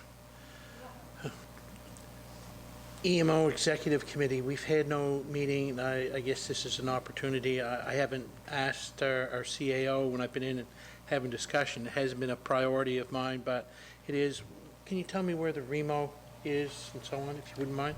Sure. So Alain Muse, the CAO for Argyle, is providing the support to get the administrative pieces in place. So in the agreement, it provides for Argyle to fulfill that role. I understand that the individuals who have led emergency measures between Argyle and the town will be retained in leadership roles. Exactly who will be doing what, I don't know. So as soon as that's sorted out, I fully expect that we'll start to receive correspondence on getting the appointments to the executive ratified under the new structure, getting the appointments to the planning committee ratified. And I do expect a fairly aggressive training calendar because all of us have outdated training. Well, I guess the reason, when I seen this here this evening, going through it, we're all well aware of what happened or what is proceeding in Newfoundland and St. John's and in Labrador with the snow and EMO and so on. When, back, I'll say 12 years ago, right after the election in the month of December, there was a major snowstorm here in Yarmouth County. And I well remember that EMO was initiated and so on. So I'm going to be honest with you, we have been very, very fortunate, both for Argyle, the town, and ourselves, not to have had a requirement for the EMO other than when we had the windstorm here a while ago, when we had some power outages and so on. And I know both Mark and Peggy from Argyle, is it Peggy from Argyle? Max and Janin. Janin, okay, I'm sorry. That they done an excellent, excellent job of being on call and so on and keeping everything running. So I hope this kind of keeps moving forward because it's an important part. I will speak to what you said, though, just to provide clarity for everybody. You know, we're under a new structure for emergency management. It's regional emergency management, so we're partnering with the town of Yarmouth and the municipality of Argyle. Just because some of the administration pieces aren't looked after, the legislation still provides for our REMO to leverage their powers and authorities under a state of local emergency to attend to the needs of our citizens if it's required. So it's not that we couldn't be responsive at all in any way. We are still able to be responsive. Our emergency operations center, the primary center, remains the same in the town of Yarmouth. The secondary center is at the Rotary Complex here. All of the infrastructure, all of the memorandums of understanding with the agencies, that's all still in place. Thank you. Heritage Advisory Committee, been no meeting, Councillor Durkee? No. No. Joint Green Energy, no meeting. Markets Promotion Levy Advisory Committee? Meeting coming up. Okay. Okay. Planning Advisory Committee. I want to say last evening, the majority of councillors were there. Basically, what we discussed last evening is on the subdivision bylaws and policies and so on. And we're going to be having a public participation meeting in February. I know it's in there somewhere. 27th, was it? No, it's a week before our council meeting, I think. The 18th, Mr. Warden. Okay, the That's 18th. Tuesday, the 18th. Yeah. 18th. Yeah. The 18th and so on. It was good discussion. We also had our two new members setting in for the first time, both Warner Camo and Josh Trask. Both seemed to take it well in stride. A lot of information and so on for them, but there was questions asked on their behalf. It was a good meeting. A lot of information pertaining to moving forward on the subdivision bylaws and so on, but that's the only thing we discussed last night. So. Way down here. Yarmouth County Joint Police Advisory Committee, no meeting. Yarmouth Recreation, no meeting. I would think that the Recreation Committee, with all this snow, they should have had a meeting and put all of the members in, what do they call them, skis and make them go cross-country skiing, I really think. And I'm trying to think who sits on that. Oh, Councillor Allen, you sit on that. Oh, yeah. I want to see that.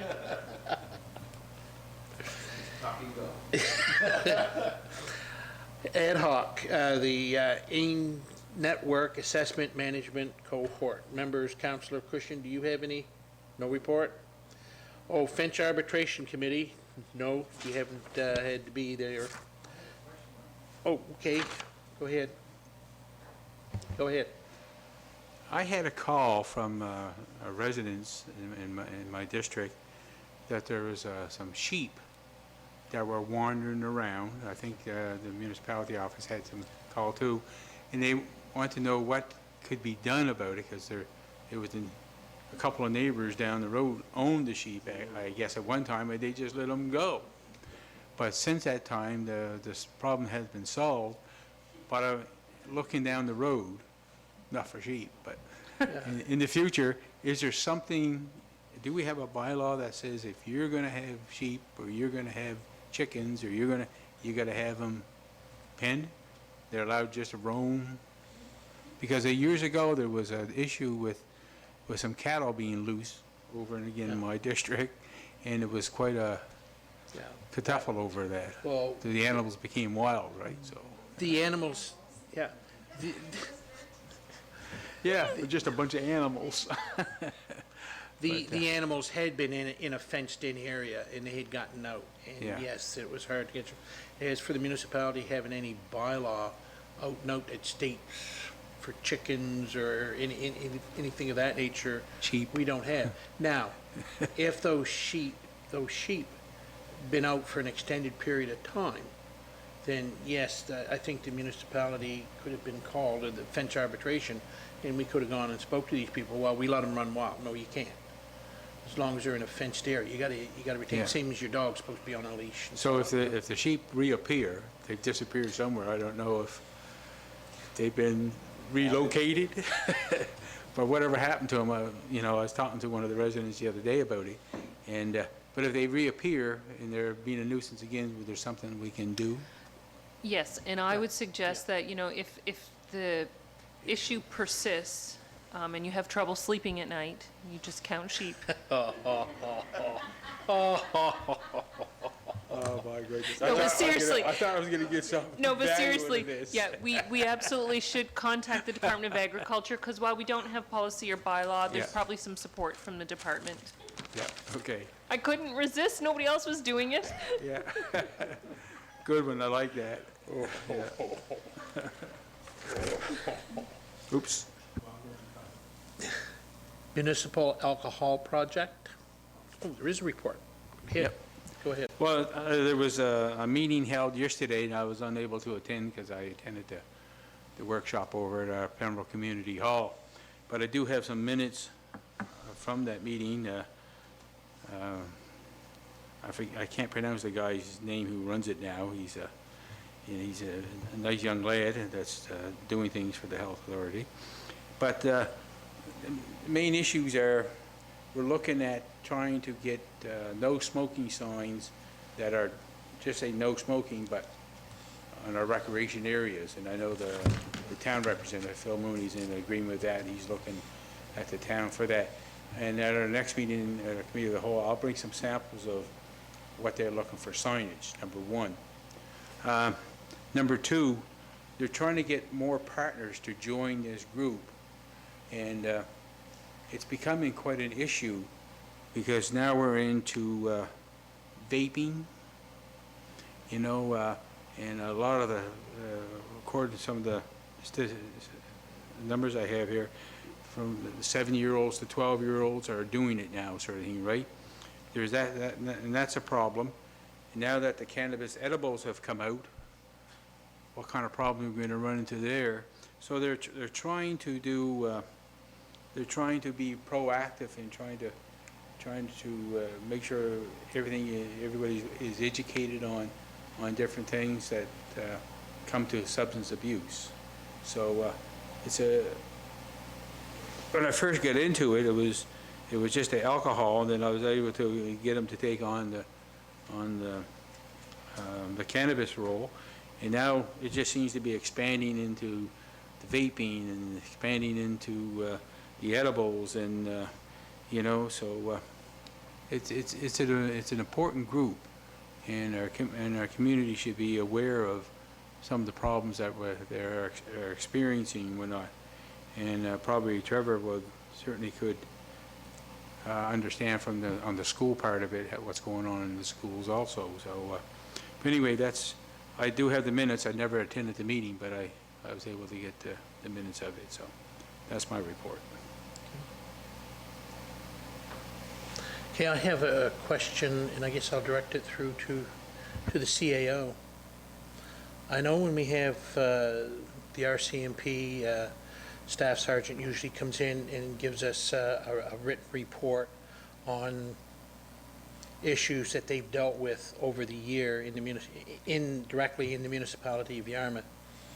And I know things have changed and so on. Can the question be asked if we could have a report on, I'll just say the amount, or he usually gives us a report on, there's been 100 break-and enters, he doesn't give us any specifics on where or who or what was taken or anything, but is there any way that we can ask, since cannabis, you've been able to smoke it, I haven't heard of car accidents, I haven't heard of anything. Is there a question that can be asked? Have they had to do a lot of stop and, I'll say, charge people with being under the influence of cannabis and so on? Is that I don't know who to ask. Well, I'm sure, that they would have their records as to how many people were charged with impaired by a drug, because Okay. there's obviously a difference now with impaired by alcohol or the breathalyzer, or impaired by a drug and drug recognition experts. So I would guess that they would have some form of records to indicate how many people they've charged with impaired driving by a drug. Okay. And what was the other question that you had to? Well, no, that was my basic question. I didn't know how you could go, if that was allowed by us to ask that question. He comes in with a report. That's just a standard procedure, but could we ask that this year there's I'll say a lined item on drug impairment or whatever? So we actually don't have a staff sergeant right now. So we have a corporal who's acting right now. Yes. And I have been in touch with her to try to arrange a session with council now. A couple of things. You can meet in camera, so you can talk about some specifics around the public security issues that the RCMP look after for us. With respect to statistical report, absolutely, I'm sure if there was something you were particularly interested in, if they had the stats, and it didn't identify any individual matters that were private, I'm confident that they would furnish them for us. So as I work with the corporal, we'll try to see if that information, I'm fairly certain that somebody's gathering that information because everybody wants to know. Well, So, yeah. I would think, but I didn't know if we could, okay? And I would imagine they break it down Yes, between impaired by alcohol and impaired by drugs. yes, yeah, okay. Go ahead, Councillor Cushion. Just to follow up on the last meeting we did have with the joint police, that question was brought up, and they never had enough information at that time to be able to provide some statistics. But it was going to be, I'm trying to think when our next meeting is. Okay. I can't remember when it is right now, but the next one, they're going to have something to provide for us, so. Okay, Yeah. thank you. The last one is the Cape for Shoe Steering Committee. Councillor Cushion, I know you've mentioned a couple of things already this evening, but. Yes, I won't rehash things, but as I mentioned earlier in the CAO's report, things are moving along good, and there's some great ideas out there, and one day I'll be able to share them with you all, right? But it was amazing what people come up with, and I didn't realize that some of the local talent that we have just in the Cape Fichu area on things that can be done there is incredible. You know, we always just thought about the lighthouse part of it and, you know, the history there. But there's another couple who live there now have got huge experience into bird watching and whatnot. And so it's a good thing that we're going to be able to tap into something like that too, because I didn't realize there was so many birds around sort of thing, right? So, you know, and there's a lot of other things that I mean, some are pretty simple, but there's some that can be kind of complicated, but there's some very fascinating ones too. Okay, I have a quick comment on, if I may, on the Cape Fichu. In one of my discussions with the CAO, Victoria, you know, we had the Cape Fichu project, the consulting and so on. I've been around a long time, and the light station has been there for many, many years, and we have always promoted it. The municipality, you see it on the town of Yarmouth also. You see it on all of the Yarmouth Fire Department, on their badges, you see a lighthouse and so on. I believe that the municipality has finally stepped up to the plate and has taken an icon, and now we're going to develop and make it what it should have been, I'll say 15 years ago. And I applaud the council, I applaud the committee, and I applaud the CAO for initiating and putting it forward as a drive, because a lot of municipalities around the province have something that they like to put out there.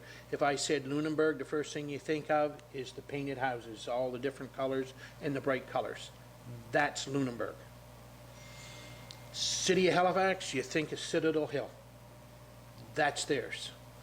They also trout Peggy's Cove. But I believe that we have a fantastic light station and a fantastic piece of property and so on. And I think it's just great that what we're doing now is so very, very important for this municipality. So thank you to the councillors, thank you to the staff, and moving forward with that project.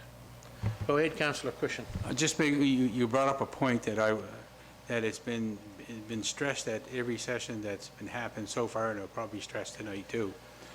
People are worried that we don't want Cape Fichu to become a Peggy's Cove. Well, our consultants are working hard to make sure that it doesn't become a Peggy's Cove, number one. And number two, we'll never be able to have the volume of the buses that go to Peggy's Coves on a regular basis. I forget how many thousands of people visit there a year, but we don't have no big cruise ships that come in. We can expand on our tourism part, but we're never going to be a Peggy's Cove. So hopefully people listening tonight can understand Cape Fichu is not going to be a Peggy's Cove. No. And my last comment on Cape Fichu, the Academy Awards is coming up, and in February, I don't know the exact date, but we all know or realize that the lighthouse is up for Cinematography? Yeah, cinematography. Okay, yeah, right, that's the word. And I don't know if Mr. Defoe is nominated for any other thing or not, but hopefully, you know, let's all watch, and hopefully it would be nice if we did win something on that. Before I go into the warden's remarks, and I apologize that I had to go into my phone to find it, but I don't think we're going to be having a council meeting. We're not. On Thursday, February 6th, is the radiothon for the Charitable Hospital Foundation and so on. And that is going from 6 a.m. to 4 p.m. And I know in the past that this council has, the councilors, have chipped in and put some money forward. I don't know what your wishes are. If you wish to do it individually or what your wishes are can be discussed later and so on. But I just wanted to put it out there to the general public that the importance of this and so on. the volunteerism that takes place that day. Last year, Jeff Little was the chair. I don't know if he is this year or not, and so on. They do an excellent job. It's all for a good, worthy cause, and I think they're looking for, in support of respiratory care equipment and so on. So if you think of it, and so on February 6th. And the last bit of information and so on this evening is my report for January. January is the beginning of the new year. The New Year's levy was held here at the Municipality of District of Yarmouth Administration Building. It was well attended. There was lots of discussion. There was some councillors here. You had the opportunity for the residents to ask you questions and so on. I'd like to take this opportunity to thank both Mayor Mood and Warden Danny Muse and the town crier David Oley for being here, along with all of the other people that were here. Both the CAO and the Director of Finance have been very busy getting ready for the upcoming budget meetings that we'll be discussing here in the next few months, and also for the capital priorities session. Both CAOs of Argyle and the Municipality of Yarmouth, along with Warden Muse and Councillor Trevor Cunningham, met with the Minister Caldwell to talk about the Yarmouth International Airport. The town of Yarmouth and the mayor were unavailable to attend that meeting. Councillor Trevor Cunningham attended on my behalf. He was going to be in Halifax, and Trevor has kept readily knowledgeable of what's going on at the airport and so on. So we just felt it was, he was going to be there. Why for me to drive up to sit? And as I said, our CAO was going to be there also.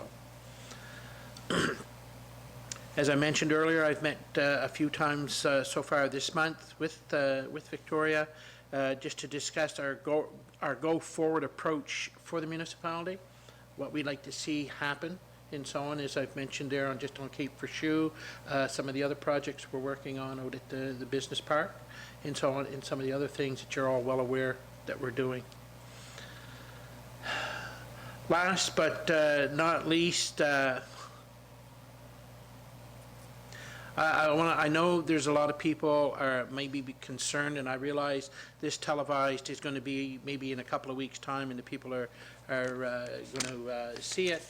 Is there has been the talk of the 3 municipal units sitting down, having a meeting to have a discussion on the possibility of consolidation. What the 3 municipal units want or would like to do is sit down and find out what some of the requirements will be, what information that we need, so that when we go out to the general public, if we have meetings or when we have meetings, that we can possibly answer their questions. But I want to mention that if at those meetings the residents have questions that we can't answer, we'll take the questions and we'll find the answers for them. And I'm not sure how you as fellow councillors, how you want to have public meetings. You want to just have one big one, or you want to have one Carlton Kemp, one in Melbourne Pinckney Point Arcadia. I don't know how we want to, you have the Melbourne Community Hall, Daniel, in your area, that maybe you could hold a meeting there and so on. But I have looked at it this way. It is the go forward. Things change in our lifetimes. This is part of change. I'm not saying consolidation will take part, but I believe for us to represent our residents properly, we have to look at issues or things that come before us. And this is just something that has come before us, and I think we're moving forward. And again, council, thank you for your support on doing this and looking at it in a positive light and so on as we go forward. So, that was my report. Councillor Cunningham. Just to add to that, I think it's important to, talk about the issue of consolidation and just to let everybody know that it is early days and that we'll be talking about it. We're not sure what that looks like. We need to get together with the other 2 municipal units to talk about what that might look like, because one can never ever decide whether they're for or not for consolidation when they don't know what in fact that consolidation will entail. Yeah. So there are lots of issues to be discussed.